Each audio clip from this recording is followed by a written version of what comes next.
طرف سے آپ سب کو سلام۔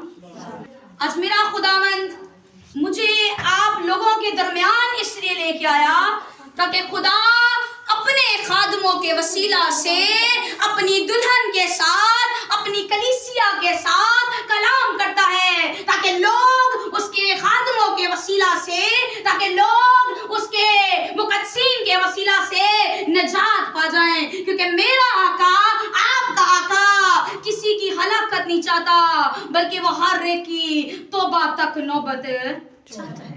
تو اسی طرح میں آپ کو اپنا تعارف کراؤں گی۔ میں ایونجلسٹ مقدس نور، اور میری پیدائش جب ہوئی تو میرے ماں باپ نے مجھے خداوند کے سپرد کر دیا، اور میری ماما بتاتی ہیں کہ جس عمر میں بچے کھیلتے کودتے ہیں اس عمر میں میں بچوں کو اکٹھا کرتی اور ان کے ساتھ بیٹھ کے کیا کرتی؟ دعا کرتی، اور اسی کھیل کود میں خدا نے مجھے ایسا چن لیا کہ پھر 2019 9 نومبر کو مجھے خدا نے اپنے روح سے نوازا اور ایسا بھرپور استعمال کرتا ہے کہ اس نے مجھے 2021 میں مبشرہ انجیل بنا ڈالا۔ تو آج میرا خداوند آج میرے وسیلہ سے یا میرے بولنے کے وسیلہ سے جو کلام کرے گا آپ سے، تاکہ وہ کلام آپ کے لوگوں کے لیے نجات کا باعث بن جائے، تو میرے ساتھ نکالیے اعمال کی کتاب اور اس کا 6 باب 20 آیت۔ دنیا قیمتی جان کا شکار کرتے ہیں۔ خداوند کے پاک کلام کا پڑھا اور سن ملا سب کے روایت صبر کو خداوند کا شکر۔ زانیہ کن چیزوں کا شکار کرتی ہے؟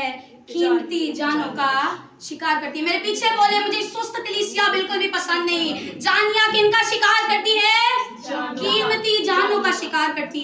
آج امثال کی کتاب جس کو داؤد بنت سلیمان بھی کہا جاتا ہے، یہ حکمت کی کتاب ہے اور حکمت کی باتوں سے بھری ہوئی ہے۔ جب ہم اس کتاب کا مطالعہ کرتے ہیں، جب ہم اس کتاب کو حکمت کی کتاب بھی کہا جاتا ہے، جب اس کتاب کا مطالعہ کیا جائے، اس کو پڑھا جائے تو ہمیں ایسے محسوس ہوتا ہے جیسے کوئی پرسن ہمارے پاس بیٹھا ہمیں حکمت کی باتوں سمجھا رہا ہے، ہمیں حکمت کی باتوں سے بھر رہا ہے۔ تو اسی طرح آج یہاں یہ حکمت کی کتاب بیان کرتی ہے کہ زانیہ قیمتی جانوں کا شکار کرتی ہے۔ زانیہ کن کا شکار کرتی ہے؟ قیمتی جانوں کا۔ اور زانیہ کیا ہے؟ آج ہم جانیں گے کہ زانیہ در حقیقت میں ہے کیا۔ زانیہ ایک زناکاری کی روح ہے۔ اگر میں زانیہ کی بات کروں کہ وہ زناکاری کی روح ہے، تو میں اگر یہ بتاؤں کہ زناکاری ہوتی کیا ہے، آپ بہت اچھی طرح جانتے ہیں کہ زناکاری ایک ایسا گناہ ہے۔ لیکن اگر میں زناکاری کا بات بتانا اسٹارٹ کروں تو میں اسی ٹاپک پہ کیا ہو جاؤں گی؟ اسٹک ہو جاؤں گی۔ تو زانیہ صرف ایک زناکاری کی روح نہیں بلکہ ایک یہ بری روح ہے جس میں لالچ بھی آ جاتا ہے، جس میں بت پرستی بھی آ جاتی ہے۔ تو خدا ان کا کلام بیان کرتا ہے کہ جس پرسن کے اندر لالچ آ جاتا ہے اس کے اندر آلریڈی بت پرستی پیدا ہو جاتی ہے، کیونکہ زانیہ کے ساتھ جب زانیہ انسان کی زندگی میں آ جاتا ہے، جب یہ بری روح انسان کی زندگی میں انسان کو ٹریپ کر لیتی ہے تو اس کے اندر لالچ آٹومیٹکلی آتا ہے اور خود بخود بت پرستی پیدا ہو جاتی ہے۔ جس طرح جب کسی پرسن کو ڈائبٹیز ہوتی ہے، شوگر ہوتی ہے، تو اس کے ساتھ اس کا بی پی بھی، بلڈ پریشر بھی ہائی ہونا سٹارٹ ہو جاتا ہے۔ وہ بلڈ پریشر کا بھی مریض پیشنٹ بن جاتا ہے، پھر اس کے ساتھ اس کو فالج بھی ہونا سٹارٹ ہو جاتا ہے۔ یہ تینوں چیزیں ایک چین کے ساتھ لنکڈ ہوتی ہیں۔ اسی طرح یہ زانیہ جو گندی تصویر ہے، جو گندی روح ہے، یہ بھی ایک چین کے ساتھ لنکڈ ہے۔ اس کے ساتھ زناکاری کی تصویر ہے، اس کے ساتھ بت پرستی کی تصویر ہے، اور اس کے ساتھ لالچ کی تصویر ہے۔ یہ ایک بری روح ہے۔ کون سی روح ہے؟ بری روح۔ اور یہ کن کا شکار کرتی ہے؟ قیمتی جانوں کا۔ اب آگے بڑھیں گے، زانیہ آپ کو پتا چل گیا کون سی روح ہے؟ بری روح۔ اب یہ قیمتی جانوں کا شکار کرتی۔ اب قیمتی کون ہے؟ ہر بشر قیمتی ہے، کیونکہ آپ کی قیمت بڑے کے بیش قیمت لہو سے عطا کی گئی ہے، اسی لیے آپ قیمتی ہیں۔ آپ کو کسی روپے پیسے دولت عیش و آرام سے نہیں خریدا گیا۔ آپ کی قیمت سونا چاندی لبھان نہیں، آپ کی قیمت ڈائمنڈ نہیں بلکہ بڑے کا بیش قیمت لہو ہے۔ اسی لیے آپ لوگ میرے یسوع مسیح کے لیے، اس لیے آپ لوگ زانیہ کے لیے قیمتی جان ہیں، اس لیے آپ زانیہ کے لے کے آئے ہیں، تو اسی لیے کیونکہ خدا ازل سے قربان کیا ہوا برا تھا، کیونکہ خدا چاہتا تھا کہ یسوع مسیح یعنی میرا آقا، آپ کا آقا کچلا جائے، مارا جائے، اس کی داڑھی کو نوچا جائے۔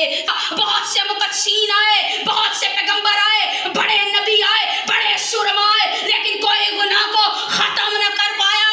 لیکن آخرکار بالحقیقت پھر اس نے دنیا سے ایسی محبت رکھی کہ اس نے اپنا اکلوتا بیٹا اس دنیا کی خاطر بخش دیا، تاکہ جو کوئی اس پر ایمان لائے ہلاک نہ ہو بلکہ ہمیشہ کی زندگی پائے۔ وہ چاہتا تھا کہ وہ کچلا جائے، جس طرح آدم کو مٹی سے کچلا، اس طرح میرا بیٹا بھی کیا کیا جائے، کچلا جائے، کیونکہ وہ ازل سے قربان کیا ہوا بڑا تھا۔ اس کا لکھا ہی ایسے تھا، اس نے قربان ہونا، اس نے مارا جانا، اس کی داڑھی نوچی جانی، لوگوں نے اس کے منہ پہ تھوکنا، اور ایسے اسی لیے آپ قیمتی جان ہے کہ اس نے اپنے اکلوتے بیٹے کا خون سے آپ کو خریدا گیا ہے۔ تو زانیہ قیمتی جانوں کا شکار کرتی ہے۔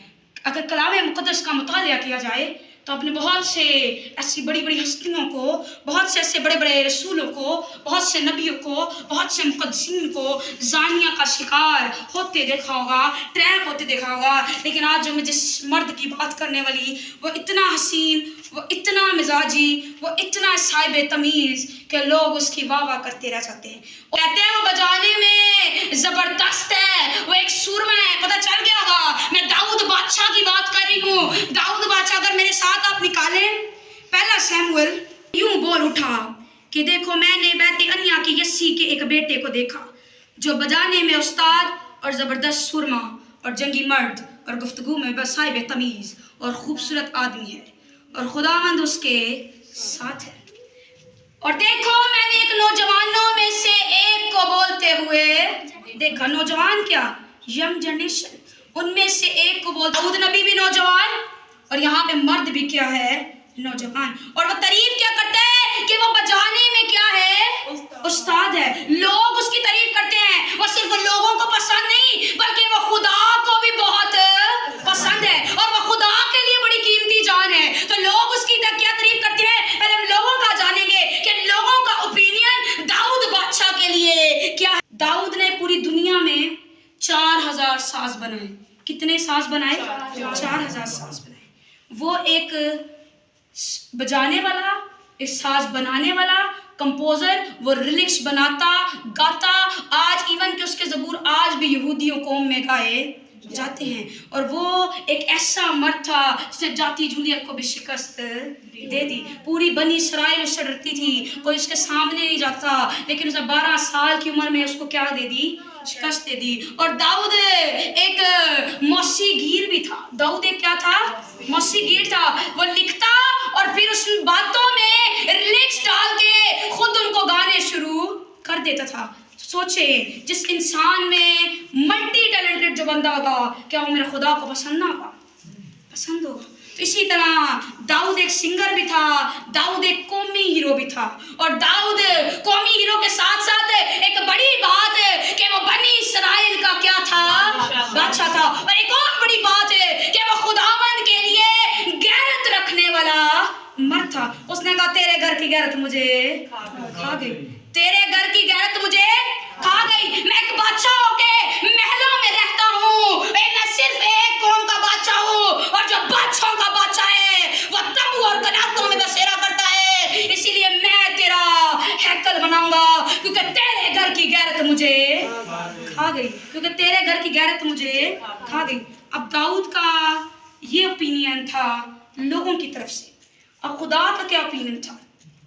خدا زبور 89 میں بیان کرتا کہ داؤد مجھے مل گیا، داؤد مجھے مل گیا، میرا بندہ داؤد مجھے مل گیا۔ اب جانے خدا نے کس فیلنگ کو اندر رکھتے ہوئے یہ کہا ہوگا کہ میرا بندہ داؤد مجھے مل گیا۔ خدا نے ایسی فیلنگ ایکسپریس کی کہ جدھر سے ظاہر ہوتا کہ وہ کسی چیز کو تلاش